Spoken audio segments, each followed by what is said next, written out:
I'm Debbie Holloway with Crosswalk.com, and today we're talking with Amanda Jenkins, author of Confessions of a Raging Perfectionist by Tyndale. Well, I wrote a book that wasn't intended to be a book. I was being very convicted for a number of years about vanity and materialism and pride and a lot of things. And it got overwhelming, and so I started journaling, which I had never done before. And I was telling my story with other stories. It made me think of women that I knew, and it just sort of turned into a book. And my husband, by chapter 3, was saying, "This is a book. You're writing a book." It's like, really?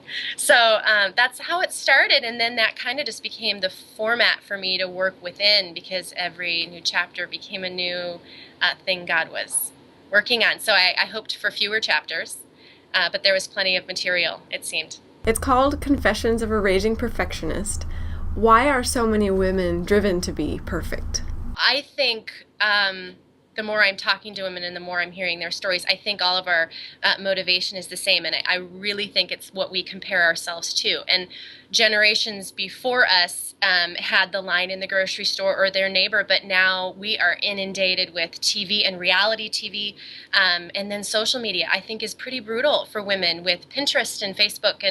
And people only tell the good things about themselves, and so when you're on every day looking at status updates, you're only seeing amazing garden fresh salsa and cute moments with your kids, and you're not seeing that houses are disasters and that moms are spent and that we don't feel good about our wrinkles and all those things that you selectively don't tell. So I think it's comparing. In your own life, what's been the cost of this obsession with perfection? I have struggled to give and receive grace, honestly. I set high standards for myself, and then that bleeds to everybody else. And so I've been tough on myself and other people for a lot of years. And so relationship cost and stress in my marriage, and wrong priorities with my kids. And so I've been thankful to see that the result, each chapter starts with a vice and how I'm tangled, and then really, and it's in real time, God working out through His Word, and it's always just pouring out grace and forgiveness, and then, okay, here's where we go from here. So, but that, not understanding grace, to now having a better handle on grace, still a lot to learn about grace, because that's an ocean. But I would say that mostly. What is your greatest wish for women who read your book? I think that it would give them courage. When you're in a classroom and you don't want to ask the question because you don't want to look like an idiot, and somebody else asks the question and you're so relieved that somebody asked the question. I hope that it serves that purpose for other people. I've never necessarily minded being like, I have no idea what we're talking about.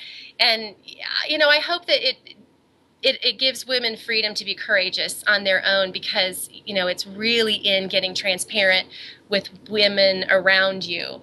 You can't just read it and internalize it. Now you've got to go do it, and you've got to be exercising that way too. So I just hope it gives courage. What does life look like for you now that you have more realistic expectations of yourself? I think life is more fun. I think that comes out in the book a lot. I've survived a lot of the sifting with humor. I think it's funny. It's funny how we're aging, and it's funny what we struggle with, and it's so I think we got to lighten up and go through the process with a real sense of humor. And I think that's a big. I have a blog that was at first stressful to have to keep up with, and now it's just kind of funny. Like, this is what happened today, and this is how I struggled, and so I have more freedom in the sharing. The more you share, the easier it is to share. And so that's been a real gift for me.